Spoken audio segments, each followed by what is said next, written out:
নমস্কার, দেখছেন কলকাতা টিভি, সঙ্গে রয়েছে আমি স্বর্ণালী। শুরু করছি চারটে চারদিকের শুরুতেই আজ যে গুরুত্বপূর্ণ খবরের দিকে নজর রাখবো আমরা। পশ্চিমবঙ্গের সংগঠন শুয়ে পড়েছে। দলের সিদ্ধান্তকে এবার সমালোচনা দিলীপ ঘোষের। মেদিনীপুরে প্রার্থী পদ না দেওয়ায় ক্ষোভ উগরে দিলেন দিলীপ ঘোষ। সিদ্ধান্ত যে ভুল এটা প্রমাণ হয়ে গেল, এমনই মন্তব্য করেছেন আজ দিলীপ ঘোষ। আপনাদের জানিয়ে রাখি, এই যে লোকসভা নির্বাচন, সেই লোকসভা নির্বাচনে বর্ধমান দুর্গাপুরে যে লোকসভা কেন্দ্র, সেখান থেকে প্রার্থী করা হয়েছিল দিলীপ ঘোষকে, অথচ মেদিনীপুরের বিদায়ী সাংসদ ছিলেন দিলীপ ঘোষ। এবং এই বছর অর্থাৎ এবারের যে লোকসভা নির্বাচন, সেখানে মেদিনীপুর থেকে তাকে প্রার্থী করা হয়নি এবং সেই সিদ্ধান্ত যে ভুল তা প্রমাণিত হয়ে গেল, এমনটাই মন্তব্য করেছেন এবার দিলীপ ঘোষ। তিনি ঠিক কি বলেছেন শোনাবো আপনাদের। দিতে হয় তাতে একটু মনে প্রভাব পড়ে, কিন্তু ব্যাপারটা যেভাবে সংগঠন একবারে পশ্চিমবঙ্গে শুয়ে পড়েছিল, কর্মীরা বেরোননি, কর্মীদের বার করতে গিয়ে আমি তো মেদিনীপুরে 1 বছর 1.25 বছর ধরে লেগে বুথ অবধি সংগঠন তৈরি করেছিলাম, সব গ্রামে গেছিলাম। সেখানে 304 কোটি টাকা দিয়ে কাঁসাই ব্রিজের স্যাংশন করেছিলাম, টেন্ডার 50 বছরের পেন্ডিং, এবং শিলাবতী 2টো ব্রিজ গডকরিজির কাছ থেকে। 500টা গ্রামে সোলার লাইটের আমি পারমিশন করি, 250 গ্রামে লেগে গেছিলো, আরও 250 গ্রামে প্রসেসে আছে। বাকি আমার ফান্ড থেকে যা কাজ করা সে তো আমি করেছি। রাস্তাঘাট ইত্যাদি, একাধিক ট্রেন, নতুন ট্রেনের যে স্টপেজ বেলদা থেকে আরম্ভ করে খড়গপুর দিকে, সেটা আমি করেছিলাম।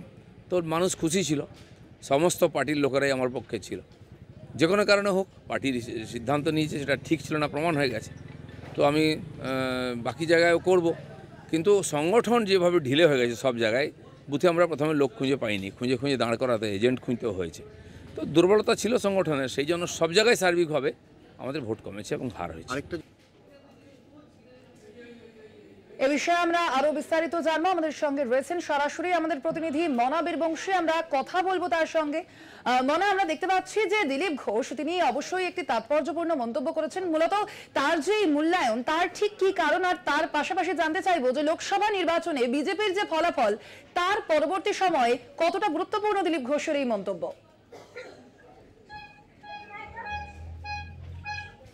দেখো স্বর্ণালী, নিঃসন্দেহে দিলীপ ঘোষ, তুমি জানো যে এ রাজ্যের বিজেপির প্রাক্তন সভাপতি, তার যে বক্তব্য বা তার যে এই লোকসভা নির্বাচনে পশ্চিমবঙ্গে বিজেপির যে ভয়ঙ্কর ভরাডুবি ফল, তাতে তার মূল্যায়ন কিন্তু অবশ্যই অত্যন্ত তাৎপর্যপূর্ণ এবং গুরুত্বপূর্ণ, সেটা কিন্তু বলা যেতে পারে। তার কারণ তুমি দেখো দিলীপ ঘোষ কি বলছেন। দিলীপ ঘোষ বলছেন যে বঙ্গে যে বিজেপির সংগঠন, সেই সংগঠন কিন্তু একেবারে শুয়ে পড়েছে, অর্থাৎ তারা কিন্তু দাঁড়িয়ে নেই। মানে সংগঠন যে বুথ স্তর থেকে শুরু করে ব্লক, অঞ্চল, মণ্ডল, বিভিন্ন লেভেলে সংগঠন যে বিজেপির একেবারে নেই, তার মূল কারণের তার ফলাফল হচ্ছে এই অবস্থা বঙ্গে বিজেপির। এবং তুমি জানো যে বিশেষ করে তাকে যে তিনি যে তার নিজ কেন্দ্র ছিল যেখানে মেদিনীপুরে, সেখান থেকে তাকে সরিয়ে নিয়ে এসে তাকে দুর্গাপুরে দাঁড় করিয়েছিলেন, এবং এটা নিয়েও তিনি কিন্তু বিস্ফোরক মন্তব্য করেছেন। তিনি কার্যত বলা যেতে পারে নাম না করে রাজ্যের বিরোধী দলনেতা শুভেন্দু অধিকারী এবং রাজ্য সভাপতি সুকান্ত মজুমদারের দিকেই তার কিন্তু তীর। এবং তিনি যেটা বলছেন, এটা এক প্রকার চক্রান্ত করা হয়েছে, এবং চক্রান্ত করে তাকে যে হারানোর বিষয়টা সেটা কিন্তু পরিষ্কার, সেটা কিন্তু আকার, ইঙ্গিত, বডি ল্যাঙ্গুয়েজ এবং ভাষার মধ্যে কিন্তু দিলীপ ঘোষ রাজ্য বিজেপির অন্যতম নেতা, তিনি কিন্তু বোঝাচ্ছেন।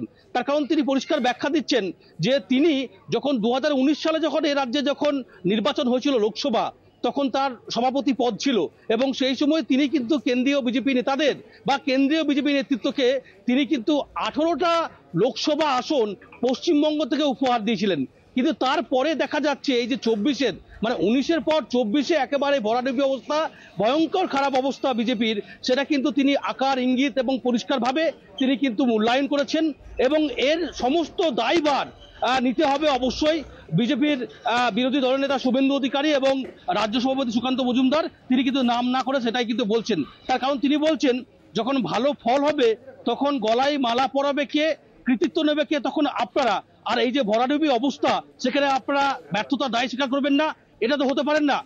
যথেষ্ট তাৎপর্যপূর্ণ এবং গুরুত্বপূর্ণ মূল্যায়ন। এবং তিনি এটাও বলছেন যে রাজ্যের বিভিন্ন প্রান্তে, বিভিন্ন জেলার ব্লক স্তরে, অঞ্চল স্তরে বিজেপির নেতা যারা কর্মী, বুথ স্তরে কর্মী, তারা মার খাচ্ছে, তারা বেরোতে পারছে না, তাদের সঙ্গে দিলীপ ঘোষ কথা বলতে চান। এবং দিলীপ ঘোষ তিনি আকার ইঙ্গিতে বলছেন যে আগামী দিনে যদি বিজেপিকে মাথা উঁচু করে বাঁচতে হয়, ভালো ফল পশ্চিমবঙ্গে করতে হয়, তাহলে আমাকে আবার নামতে হবে এবং আমাকে বিভিন্ন রাজ্যের বিভিন্ন জেলায় বিভিন্ন ব্লকে বেরোতে হবে এবং নেতাকর্মীদের সঙ্গে কথা বলতে হবে। খুব স্বাভাবিকভাবেই দিলীপ ঘোষের এই মন্তব্য অত্যন্ত প্রাসঙ্গিক, তাৎপর্যপূর্ণ এবং গুরুত্বপূর্ণ। এবং তিনি যে এক কথায় বলা যেতে পারে, এই যে কেন্দ্রীয় বিজেপির নেতারা বলেছিলেন পশ্চিমবঙ্গে এসে যে বঙ্গ বিজেপিতে হ্যাঁ, বা মনা। বঙ্গে যে 42টা আসনের মধ্যে 30টার বেশি টার্গেট করেছিলেন, কিন্তু দেখা যাচ্ছে 30টা তো একেবারেই ধারে পাশে তো নেই। একদম। এবং যে সমীক্ষা হয়েছিল এক্সিট পোলে একেবারেই মেলেনি। এবং তুমি দেখেছো যে 12টি নেমে গেছে, 18টা ধরে রাখতে একদম। পারে নাই, 12টা নেমে গেছে। এর মূল অন্যতম কারণ হচ্ছে, সেটি হচ্ছে দলীয় যে কর্মী, পুরনো কর্মী, তাদেরকে গুরুত্ব না দেওয়া, তাদেরকে একদমই বসিয়ে অবশ্যই রাখা। মানা, লোকসভা নির্বাচনের যে ফলাফল যা বিজেপি আমরা দেখতে পেয়েছি যে বিজেপি করেছে, সেই ফলাফলকে কিন্তু বিভিন্নভাবে অবশ্যই ব্যাখ্যা করা যায় এবং সেই ফলাফলের কেন্দ্রে সেই সিদ্ধান্ত তাদের যে ভুল, এমনটাই মন্তব্য করেছেন এবার রাজ্য বিজেপির প্রাক্তন সভাপতি দিলীপ ঘোষ। আপাতত ধন্যবাদ তোমায় মনা, আমাদের সঙ্গে সরাসরি ছিলেন আমাদের প্রতিনিধি মনা বীরবংশী।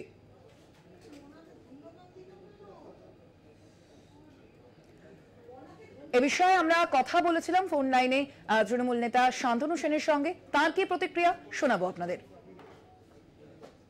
এখন ভেবে দেখা উচিত তিনি আদৌ এই দলটা আর করবেন কিনা। তার সাথে ক্রনোলজিক্যালি যা যা ঘটেছে, তাকে রাজ্য সভাপতির পদ থেকে সরানো হয়েছে, তাকে সর্বভারতীয় সহসভাপতির পদ থেকে সরানো হয়েছে। তিনি পার্টি অফিসে গেলে ওপরতলায় বসে থাকলে নিচের তলায় মিটিং হলে তাকে ডাকা হয়নি। তিনি বিজয়ের পরে কর্মীদের সাথে মিলিত হতে চেয়েছেন বলে সেই কনফারেন্স হলের চাবিতালা মেরে দেওয়া হয়েছে। নরেন্দ্র মোদী, অমিত শাহ মিটিং করতে এলে তাকে সবসময় ডাকা হয়নি।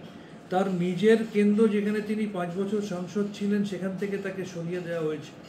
এত কিছু অপমান সহ্য করার পরেও দিলীপবাবুর ভেবে দেখা উচিত যে তিনি এই দলটা আদৌ আর করবেন কিনা।